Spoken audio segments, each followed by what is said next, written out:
चीमा साहब से हमेशा एहतराम का ताल्लुक़ रहा और मैं इनकी स्टैंडिंग कमेटी का मेंबर रहा 13 से 18 के बीच साइंस एंड टेक्नोलॉजी में। गुफ्तगू उन्होंने की, मैं तो अभी बीच में आया हूँ, 2 दफ़ा मेरा नाम लिया है। उन्होंने कहा कि सच बोलेंगे तो सच बोलना चाहिए। हमेशा मैंने बिल्कुल आपको देखा, आप इशूज़ पे स्टैंड लेते थे। ख़ासकर मुझे वो वक्त याद है कि हुर्मत रसूल सल्लल्लाहु अलैहि वसल्लम का इशू जब था तो उसमें खान साहब की आपने सपोर्ट की, मेरी भी सपोर्ट की आपने। ख़त्म नबूवत के सिपाही हैं आप। लेकिन कुछ चीज़ें मैं रिकॉर्ड दुरुस्त करना चाहूँगा। देखिए, मैं आपको चीमा साहब दोष नहीं देता, आपकी पार्टी की पॉलिसी होगी, आपकी भी एक पार्टी है, आपके सीनियर हैं शुजात साहब। लेकिन मैं ये समझता हूँ कि जिस चीज़ पे मैं हमेशा शुजात साहब की और परवेज़ लाई साहब की फैमिली की बहुत ज़्यादा कदर करता था, कई दफ़ा उनके घर आना हुआ, उनसे मुलाकात हुई, कि जब ये हाथ देते हैं, तगड़ा हाथ देते हैं दोस्ती में। अफसोस कि साइफर वाले मामले पे पता नहीं कहाँ से इशारा आया कि आपको पीछे हटना पड़ा। आपका तरीका नहीं है, आपका तरीका नहीं है। मैं हैरान हूँ।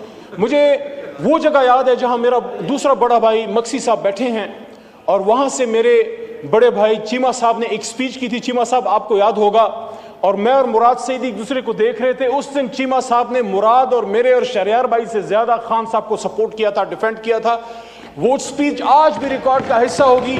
मेरी ख्वाहिश होगी कि इस स्क्रीन पे वो स्पीच जो चीमा साहब ने खान साहब की सपोर्ट में की थी और उस स्क्रीन पे वो स्पीच जो आज खान साहब के खिलाफ की है, दोनों चलाएं और फिर फैसला आप करें कि सच कौन बोल रहा है। Thank you. और आखिरी बात, चूंकि वक्त बहुत कम है, तो चीमा साहब ने कहा, फिर सद एहतराम, क्योंकि ज़ाती ताल्लुक तो है लेकिन पार्टी पॉलिसी से मजबूर थे। पता नहीं किधर से इशारा आ जाता है, इशारा नहीं तो पाकिस्तान के बेड़ा गर्क किया है। इसलिए तो उस दिन मैंने कहा कि यहाँ फैसले करो यार, हमारी लीडरशिप है लेकिन आप भी लीडर्स हैं। अली मोहम्मद साहब लोग हैं यहाँ पे आए हुए हैं, सच्ची हक की बात किया करें। मेरी तरफ तो डिप्टी, तो ऑनरेबल चेयरपर्सन साहिबा, आखिरी बात, सिर्फ 10-15 सेकंड, सिर्फ 10-15 सेकंड। मुझे वो वक्त याद आता है और आज मैं चीमा साहब से एक्सपेक्ट करता हूं, बड़े भाई से, कि मैं सच बोल रहा हूं, आप भी बोलें। अगर इस बात में झूठ है तो आप मुझे कहें, अल्लाह के 100 नामों के नीचे हैं, कि इमरान खान साहब ने 17 सितंबर 2018 को मैं काबीना का हिस्सा बना एज ए स्टेट मिनिस्टर। शहरार भाई पीछे बैठे हैं, जरताज भी बैठी है हमारी बहन, वो भी इस काबीना का हिस्सा थी। वो मेरे थोड़े बाद काबीना का हिस्सा बनी। ऑनरेबल चेयरपर्सन साहिबा, इमरान खान साहब की ये आखिरी बात बता के फिर मैं बैठता हूं। मीटिंग खत्म हुई, एजेंडा क्लियर हुआ।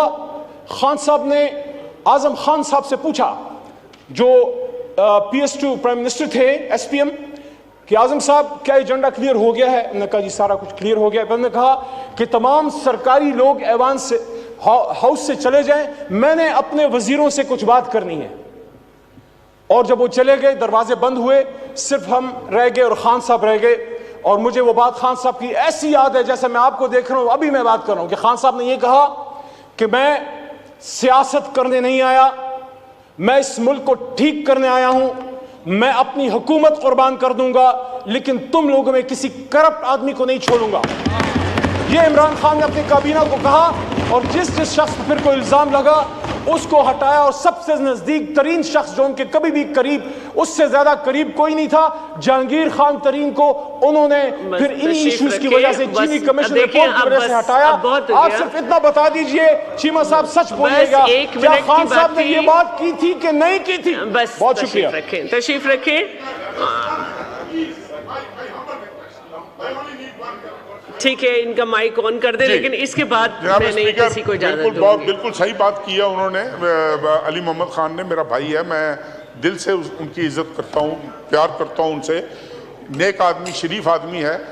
मैं एक चीज़ को क्लियर करना चाह रहा हूँ कि हम बड़ी नेक नीति के साथ 2018 में बड़ी नेक नीति के साथ हमने हाथ बढ़ाया था इनकी तरफ कि शायद इस मुल्क के हालात बेहतर होंगे। जिस स्पीच का ये जिक्र कर रहे हैं, खुदा के लिए वो चलवाएं और डेट के साथ चलवाएं कि किस तारीख को मैंने वो स्पीच की थी।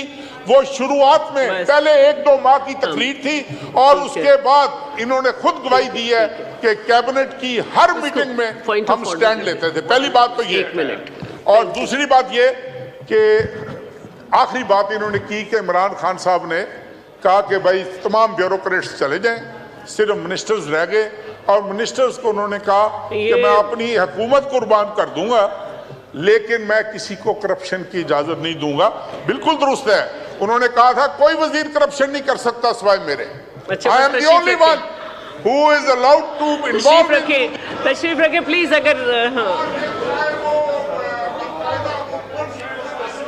तशरीफ रखे, हाँ बस देखें अब ये सिलसिला चलेगा तो फिर हाँ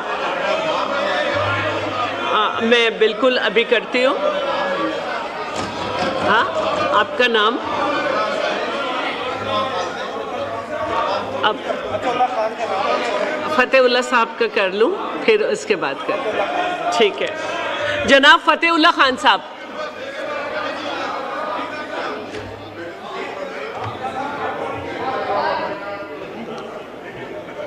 औज़ु बिल्लाहि मिनश शैतानिर रजीम, बिस्मिल्लाहिर रहमानिर रहीम। Order in the house, order in the house.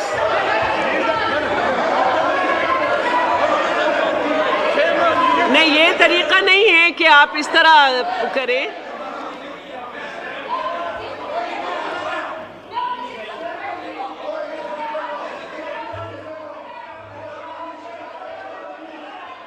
नहीं प्लीज आप लोग अपनी नशिस्तों पे तशरीफ रखें।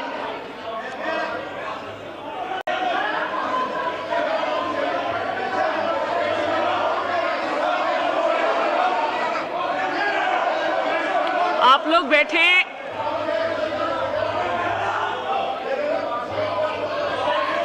वो क्या है?